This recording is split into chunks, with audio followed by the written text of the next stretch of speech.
Como abrir um CNPJ para dropship, beleza? Nesse vídeo eu vou te ensinar o passo e o processo, né? Como é que funciona a abertura de um CNPJ para dropship, a parte do regime tributário, quanto de imposto paga, o que é mais vantajoso para você, beleza?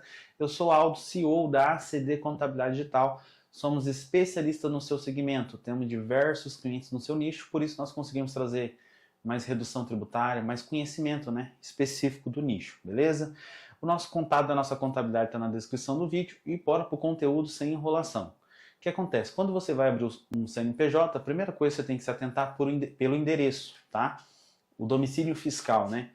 O que acontece? Você não consegue abrir um CNPJ morando em apartamento, não consegue em condomínio de casa, por quê? Porque é um endereço para fins de residência, residencial.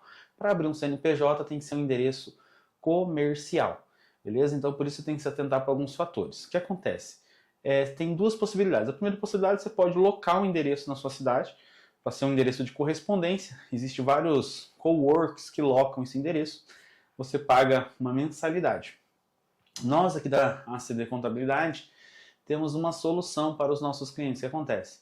Você abrindo um CNPJ conosco, nós não cobramos, tá, esse domicílio fiscal. Nós cedemos o nosso endereço fiscal, né, o endereço do nosso escritório, para você abrir o seu CNPJ. Então você não vai ter custo nenhum.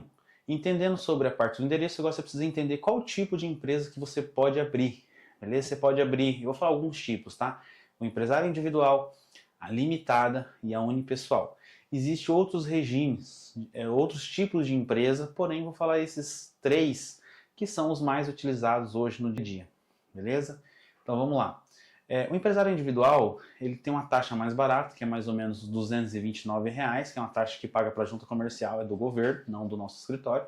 Essa taxa, você pagando, você pode abrir um empresário individual. O empresário individual ele tem algumas particularidades. Primeiro, que no empresário individual ele é um único sócio, tá? E segundo, que o seu patrimônio pessoa física e pessoa jurídica é uma coisa só. Então, o seu patrimônio mistura, né?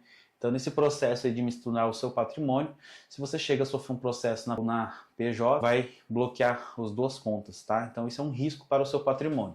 Já na limitada e na unipessoal, isso não acontece. Empresa é empresa, pessoa física é pessoa física. Você sofre um processo na empresa, ele fica na empresa, sua pessoa física fica resguardada.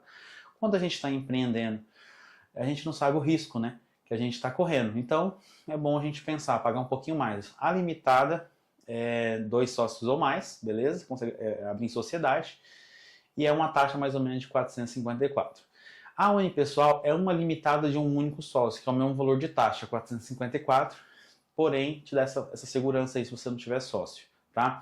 Agora que você entendeu um pouco sobre o tipo de empresa, vamos falar um pouco agora sobre o regime tributário, que é a parte mais importante, o quanto de imposto você paga na hora de faturar. Eu vejo muito escritório de contabilidade que não é especialista no nicho de dropship tributando no total do faturamento. Por exemplo, você faturou R$100 mil no dropship, um exemplo. Só que nesses R$100 mil você não ganhou R$100 mil, porque você está fazendo uma intermediação. Então, de R$100 mil existe o custo do produto, existe o custo com tráfego. Às vezes, desses 100 mil, você só ganha 10 mil. E aí, imagina você pagar imposto sobre os 100 mil, sai muito caro, é inviável, tá? O que acontece? Você no dropship, na atividade de intermediação, a gente consegue tirar esse custo com produto e o custo com tráfego, tá? Então, dizer, sobrou 10 mil limpo no seu bolso. Esses 10 mil que vai ser tributado o seu imposto. E quanto alto que eu vou pagar? Então, quando você abre ali no Simples Nacional, você pode se enquadrar em 2 anexos. No anexo 5 do Simples Nacional ou no anexo 3, tá?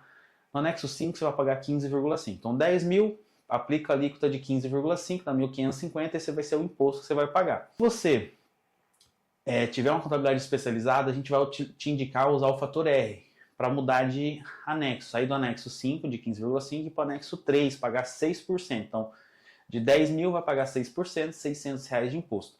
Porém, o governo pede que você tenha uma folha de pagamento. Essa folha de pagamento pode ser de um empregado ou essa folha de pagamento pode ser o seu prolabore, tá? Representando 28%. Então, exemplo, se você tem um lucro de 10 mil, você tem que ter um prolabore de 2.800 na folha.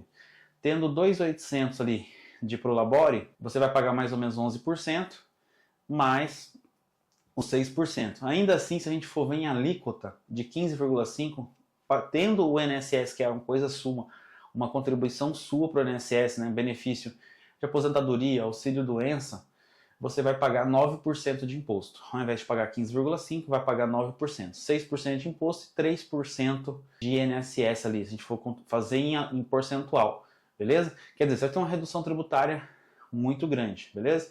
Se você ficou com alguma dúvida, nosso contato está na descrição do vídeo. Se você tiver também sugestões de novos temas, deixa aqui na descrição e até o próximo vídeo.